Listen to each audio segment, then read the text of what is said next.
শিকার তয় শিকারে কি পি বি তি তাহলে তিনটি অক্ষর তিনটা ভুবনে স্বর্গ মর্ত পাতাল। মহাযান বললেন জীবের প্রথমে পীড়িতির সৃজন হয়, তারপরে প্রেমের উদয় হয়। কখন? নয়নে নয়নে বান বরিশনে জন্ম হয় জন্ম একজন আরেকজনকে না দেখলে ভালো লাগবে লাগে, চোখে চোখে না দেখলে ভালো লাগবে। তাহলে নয়নে নয়নে বান বরিশনে জন্ম হয় পি।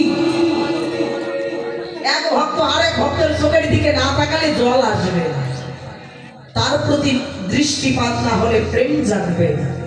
নয়নে নয়নে এই দেখার মূল্য আছে। জন্ম হয় পি, বিয়ের কাজ হলো প্রেরণা করা। কি প্রেরণা করে? দেখুন রাস্তার ধারে যদি কোনো মেয়ে একটা ছেলের হাত ধরে যায়, নানান জনে নানান কথা বলে, কিন্তু এই কীর্তনম্বরে একটা ছেলে আর একটা মেয়েকে জড়াইয়ে ধরে কাঁদছে, কিন্তু কেউ কিচ্ছু বলছে না। কারণ তত্ত্বে বললেন নয়নে নয়নে যখন বান বরিশন হয়, জীবের প্রেরণা হয়ে যায়। কি প্রেরণা? ষড়রিপু দশেন্দ্রিয় প্রেরণা হয়ে গেছে, কাম ভাব বশীভূত হয়ে গেছে। আমি মেয়ে না ছেলে জ্ঞান না, শুধু জানে প্রভু আমি একজন তোমার সেবক মাত্র। জানে ও শুধু সেবক মাত্র, ও মেয়ে না ছেলে জানে না। বলেছে প্রকৃতির সঙ্গ করতে। শাস্ত্র বললেন তাহলে প্রেরণা যতক্ষণে জীবের ষড়রিপু দশেন্দ্রিয় প্রেরণা হবে না, যতক্ষণ বশীভূত হবে না, জীবের মাঝে প্রেম আসবে না।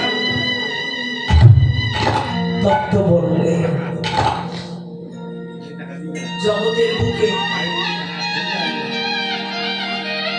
পরশনে পরশনে জন্ম হয় ঋণ। নয়নে নয়নে দেখে, তারপর একজন আর একজনকে জড়াইয়ে ধরছে।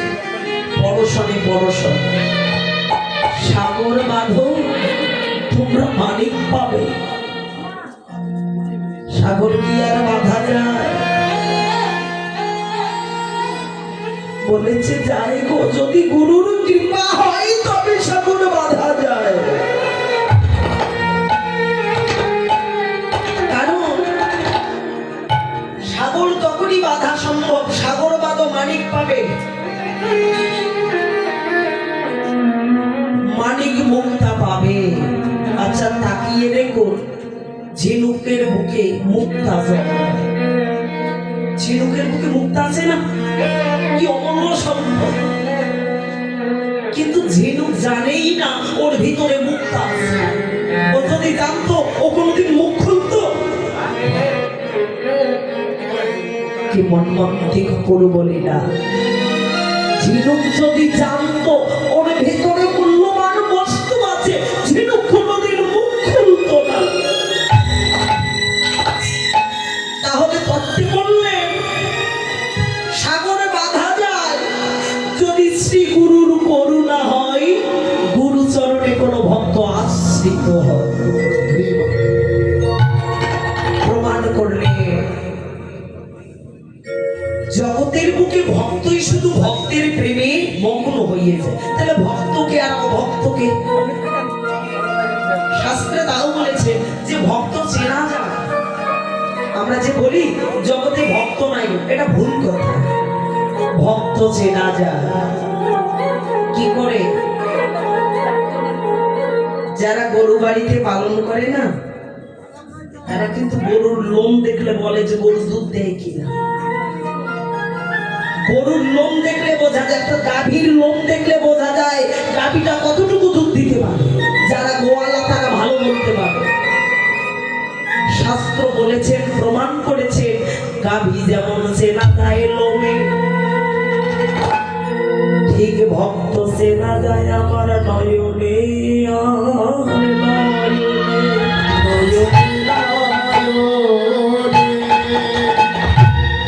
ভক্তের নয়নে নয়ন দেখলে বোঝা যায়, ভক্তের নয়নের চাহনিতে বোঝা যায় ও আমার প্রভুর ভজন জানে কি না। কিন্তু ডাইরেক্ট তো বলা যাবে না। ভক্তের নয়ন দেখলে বোঝা যায় ভজন জানে কি না। ভক্ত চেনা যায় নয়নে, গাভী চেনা যায় লোমে। মহাজন বললেন ভজন, তাহলে প্রেমের ভজন, প্রেমটা কি জিনিস এটাই তো জানি না প্রভু। প্রেম প্রেম তো সবাই বলে, তুমি প্রেমের ভজন দেবে। শাস্ত্র বললে প্রেমটা তখন আসবে ঘরে বসে না।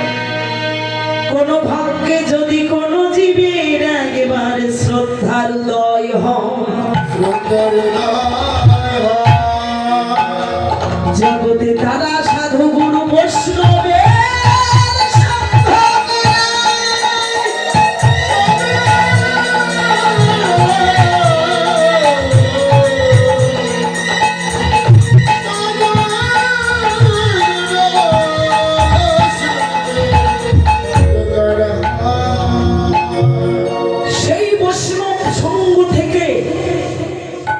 সাধুগুরু বৈষ্ণবের একটা গুণ আছে, অবশ্যই আছে। বৈষ্ণব সঙ্গ থেকে জন্মিবে জীবের শ্রবণ কীর্তন নববিধা ভক্তি অর্জন হবে। যেমন যায় না কীর্তন শুনতে যায় না, পাড়ার পড়শিরা জোর করে টেনে টেনে নিয়ে যায়, যেতে যেতে যেতে তাকেও শুনতে ভালো লাগে। তাহলে বৈষ্ণব গুণ আছে। বৈষ্ণব সঙ্গ হইতে হয় শ্রবণ কীর্তন, সাধন ভক্ত হয় জীবের অনার্থ বিবর্তন। অনার্থ যদি নিবৃত্তি হয় জীবের ভক্তি নিষ্ঠা কর, এই নিষ্ঠা হতে জীবের শ্রবণ এবং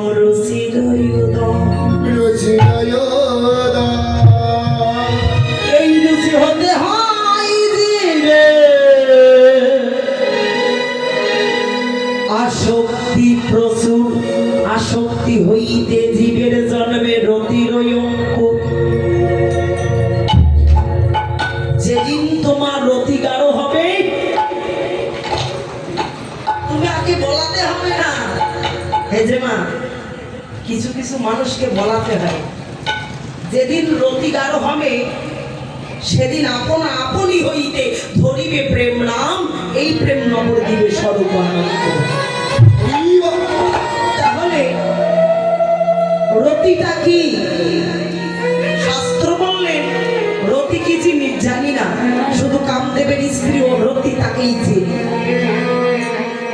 কামদেবের স্ত্রী রতি এর নাম জানি, কিন্তু মহাজন বললেন রতিটা অন্য বস্তু। রতি যতক্ষণ গাঢ় হয় না জীবের, ততক্ষণ পর্যন্ত ভজনাই রতি জাগে না। কেন? মন চঞ্চল, তাই না মা? অর্থাৎ আমরা যখন জপ করতে ধরি অনুমান নয় বর্তমান, যতক্ষণ পর্যন্ত অনুমান নয় বর্তমান প্র্যাকটিক্যাল দেখবেন যে জীবের রতি গাঢ় হয় না, জপ করতে ধরে নানা কথা মনে পড়ে না। অনেক চিন্তা ভাবনা মাথায় ঘুর ঘুর ঘুর ঘুর করছে। কিন্তু যাদের রতি গাঢ় হয়েছে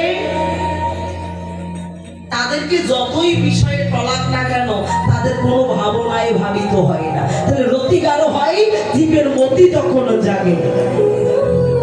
আর যেদিন মতি জেগে যাবে সেদিন তোমার দেহটা গৌর গোবিন্দের চরণ সেবায় লেগে যাবে।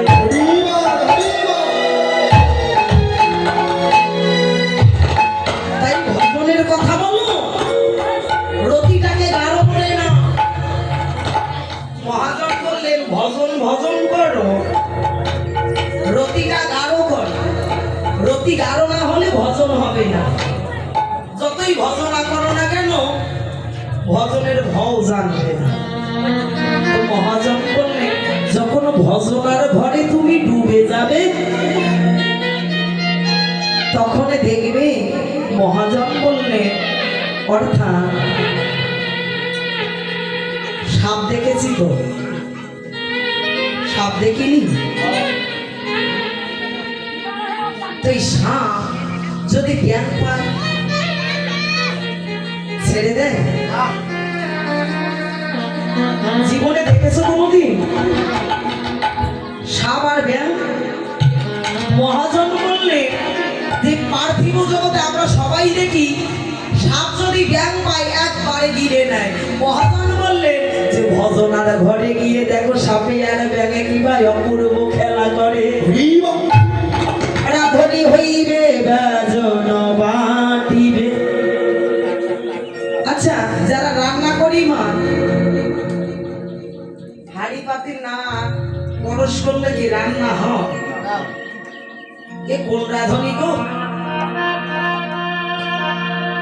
মহাজন বলিবে হারি না সহিবে তাই অমিয় সাগরে স্নান করিবে কৃষ্ণা ভিজিবে অর্থাৎ আগের দিনে গল্প শুনেছি অনেক মেয়েদের এই লম্বা লম্বা চুল থাকতো, তাই না?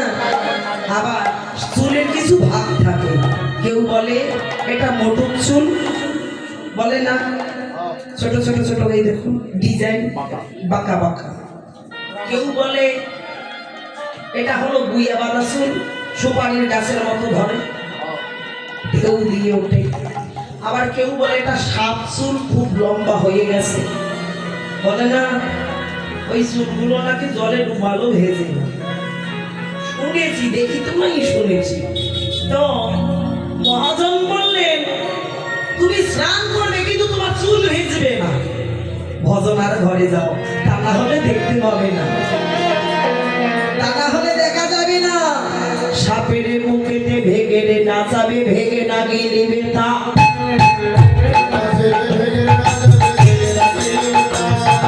তুমিও সাগরে স্নান করিবে কেশে না ভিজিবে তা।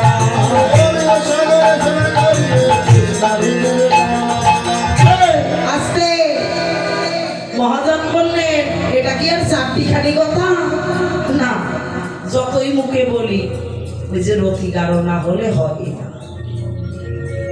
তাহলে কলিজীবের রতিটা কি রকম?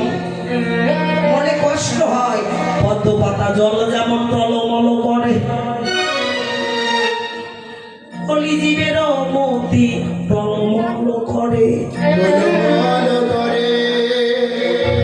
যেমন আসতে সাথে বলা যাবে না, কয়েকদিন আগে চিন্তা করছি কাকে ভোট দেব। এই কয়েকদিন আগে একটা ভাবনা ছিল, বাসা থেকে গিয়েছি মন্তব্য করে, কিন্তু গিয়ে আরেকজন হয়েছে। তো মহাজন বললেন মতিটা ঠিক করে নাও, তাহলে তোমার রতি ঠিক হবে। আর যেদিন রতি ঠিক হবে তোমার দেহ বৈষ্ণব সেবাই সেই দিন লেগে যাবে, লাগাতে হবে না, আপনা হইতে লেগে যাবে।